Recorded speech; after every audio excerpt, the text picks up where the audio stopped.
नमस्ते। वीर सावरकर जयंती की आप सभी को बहुत बहुत शुभकामनाएं।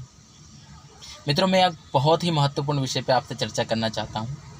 मेरा निवेदन है, आप अपने सब कार्य छोड़ करके इसे ज़रूर सुनें, क्योंकि जब इसे आप सुनेंगे तो आपको पता चलेगा कि हाँ, ये वाकई में हमारे लिए बहुत महत्वपूर्ण है। मित्रों, आप जानते हैं 1857 का जो प्रथम स्वतंत्रता संग्राम हुआ था, उसे प्रथम स्वतंत्रता संग्राम कब से कहा जाने लगा? अंग्रेज़ों ने जब 1857 का संग्राम जो हुआ था देशभक्तों का, उसे जब कुचल दिया, उसके बाद से उन्होंने यही प्रचार किया कि ये एक सैनिक विद्रोह था और ये कोई देश की आज़ादी की लड़ाई नहीं थी। लेकिन 1909 में, हाँ 1909 में इन्हीं जो वीर सावरकर जी थे, इन्होंने एक पुस्तक लिखी। इनके अंदर देशभक्ति की बड़ी भावनाएं भरी थी। ये जब विदेश में गए पढ़ने के लिए, वहाँ पर श्यामजी कृष्ण वर्मा जिन्होंने इंडिया हाउस की स्थापना की थी, जहाँ पर सारे देशभक्त इकट्ठा होते थे, वहाँ पर रह कर के इन्होंने 1909 में इस पुस्तक को लिखा, जिसका नाम था प्रथम स्वतंत्रता संग्राम।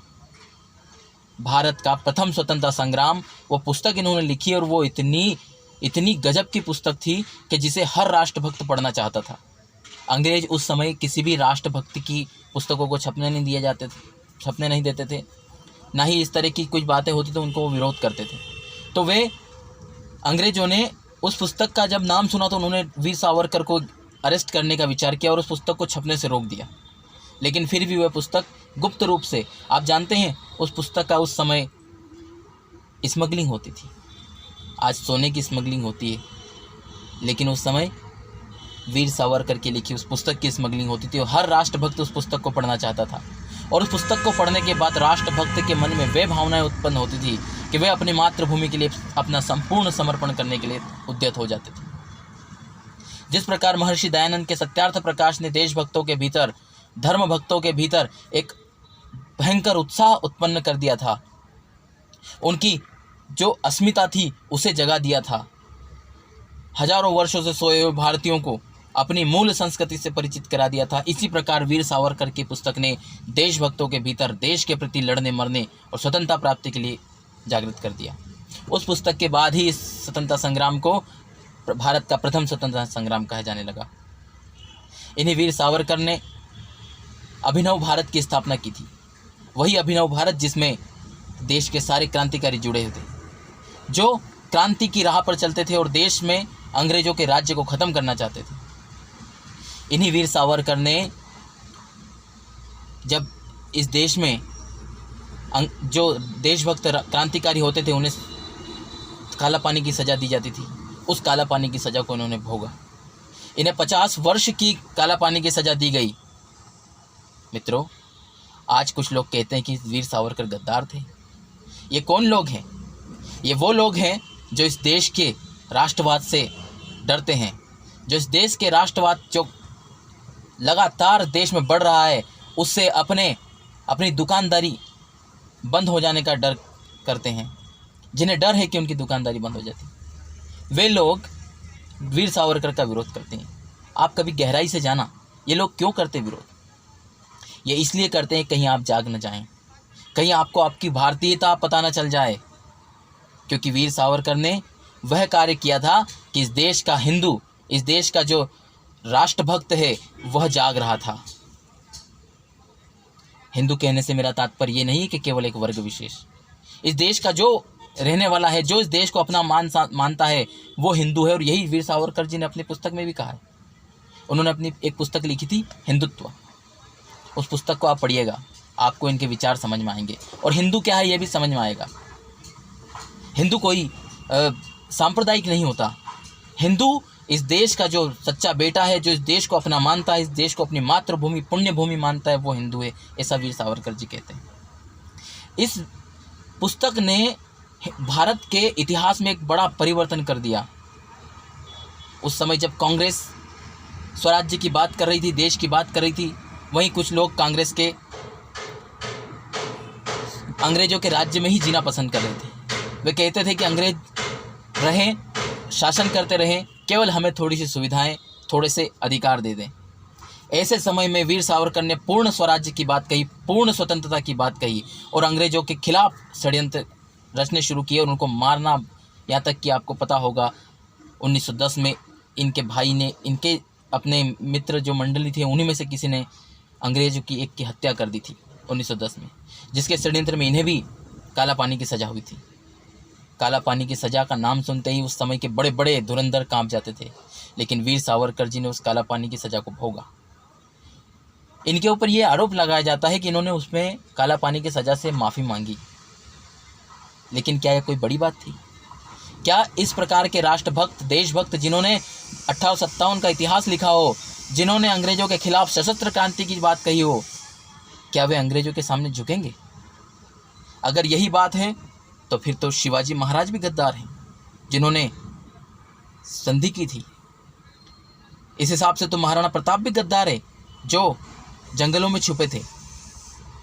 इस हिसाब से तो सारे जितने भी महापुरुष हुए जिन्होंने इस नीति को अपनाया है, वे सब गद्दार कहे जाएंगे, लेकिन वे गद्दार नहीं थे। और ये गद्दारी की जो बात लोग फैलाते हैं, ये उस समय कभी नहीं थी, ये केवल अभी अभी शुरू की इन्होंने। और जो लोग गद्दारी की बात कर रहे हैं, वो अब इतिहास जाकर देखें। वीर सावरकर के जीवन काल में कभी किसी ने इस बात को नहीं कहा, क्योंकि उस समय काला पानी की सज़ा से निकल कर आना और देश के लिए सेवा करना एक अपने आप में एक बात मानी जाती थी, क्योंकि वहाँ पर सड़कर मर जाने से अच्छा है कि वापस आकर के अपने कार्यों को पूरा किया जाए।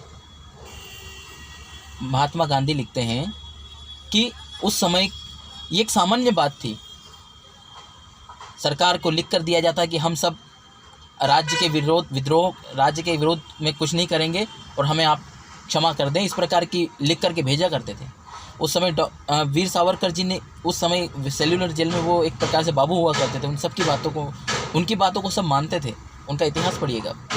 इसलिए उन्होंने सबको बचाने के लिए, उन सबको देश में वापस लाने के लिए उन्होंने ये लिखा था। उन्होंने, महात्मा गांधी ने लिखा था कि उस समय सबको मिल गई, जो है उस जेल से छुट्टी सबको मिल गई, लेकिन वीर सावरकर को क्यों नहीं मिली? इस पर उन्होंने आपत्ति जताई थी एक बार। अगर वहाँ से ये माफ़ी मांगना अगर उस समय अगर गलत माना जाता था, तो फिर सामान्य सारे देशभक्त क्यों करते थे? लेकिन मैं ये नहीं कह रहा हूँ कि उन्होंने माफ़ी मांगी तो अंग्रेजों ने माफ़ कर दिया। उनकी एक चाल थी, वे चाहते थे कि मैं देश में आकर के फिर से बड़ा काम करूं, जो कि वे कर रहे थे, और उन्होंने आकर के किया भी। आप देखें, उसके बाद से उन्होंने देश में इस तरह का वातावरण तैयार किया कि देश संपूर्ण क्रांति के मार्ग पर चला। नेताजी सुभाष चंद्र बोस स्वयं वीर सावरकर से मिलने आते थे। पढ़िए आप हम इतिहास नहीं पढ़ते, हम केवल दूसरों की बात पर विश्वास करते हैं। वीर सावरकर जैसा महान राष्ट्रभक्त, जिनके नाम में ही स्वतंत्र लग गया, जिनके नाम में ही वीर लग गया, जिनके नाम में स्वतंत्र वीर सावरकर ऐसा कहा जाने लगा, ऐसे महान भक्त को बदनाम करने का कार्य आज कुछ लोग कर रहे हैं। उसके बारे में, उस षड्यंत्र को हमें समझना चाहिए, विचार करना चाहिए। एक विद्वान ने एक प्रोफेसर से पूछा था कि भगत सिंह के पास भी माफ़ीनामा लिखने का अधिकार था, वे भी लिख सकते थे, लेकिन उन्होंने क्यों नहीं लिखा? उन्होंने वीर सावरकर की तरह माफ़ी क्यों नहीं मांगी?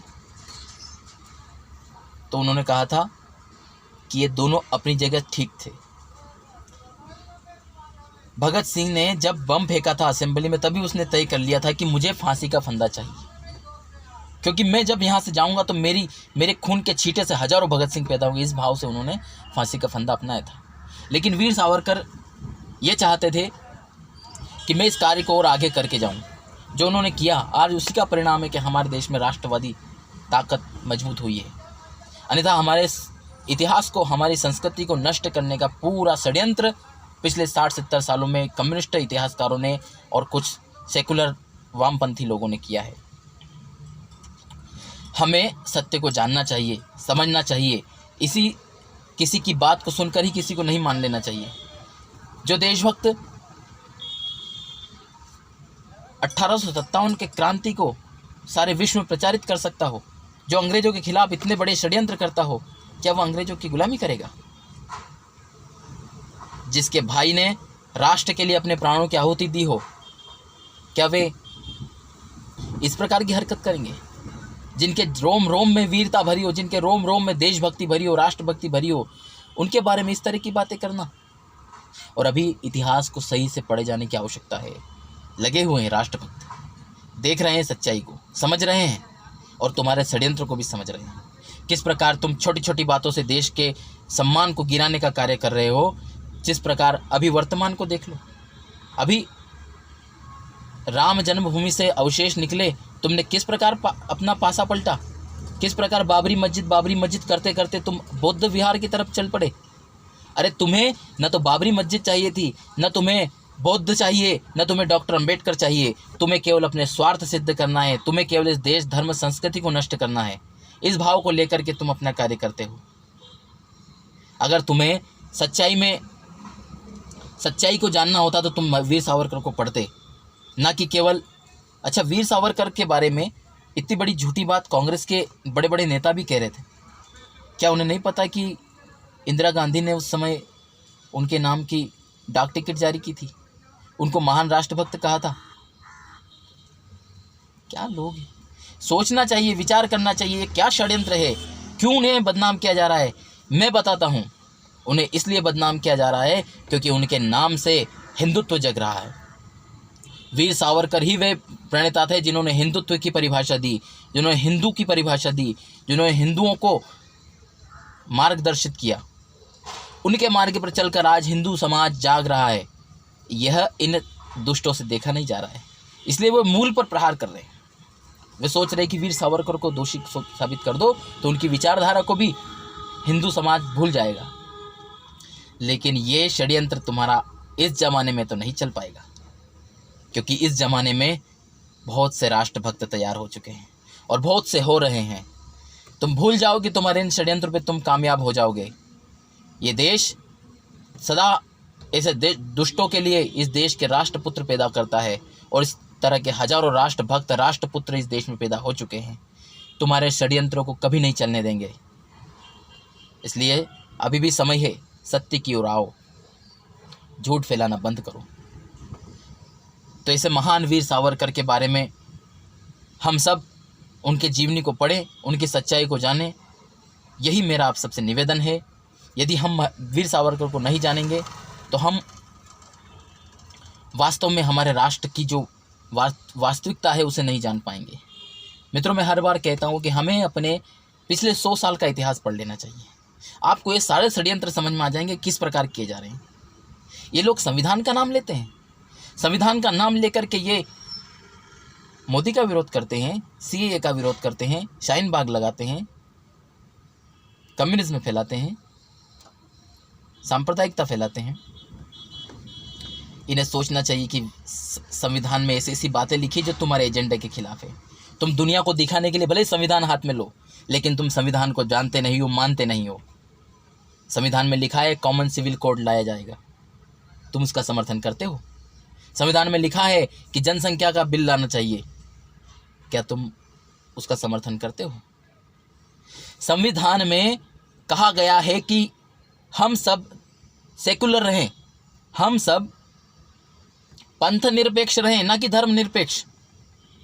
कहा गया है कि किसी भी धर्म को राज्य का राजा किसी भी धर्म का पक्षपाती नहीं होगा, सबको समान रूप से मानेगा, सबको सम्मान देगा, लेकिन वो इनसे निरपेक्ष होकर अपने कार्य करेगा। लेकिन तुमने क्या किया पिछले 60-70 सालों से?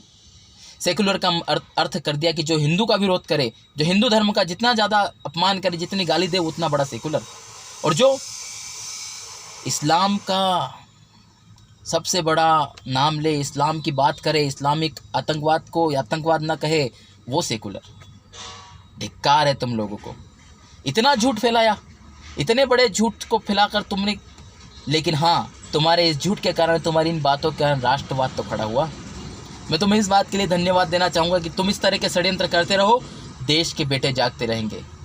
षड्यंत्र करते रहो, तुम्हारे षड्यंत्रों से चिंगारी हम जैसे शोलों को पैदा करेगी, और ये ज्वालामुखी जिस दिन फटेगा उस दिन तुम सब बह जाओगे।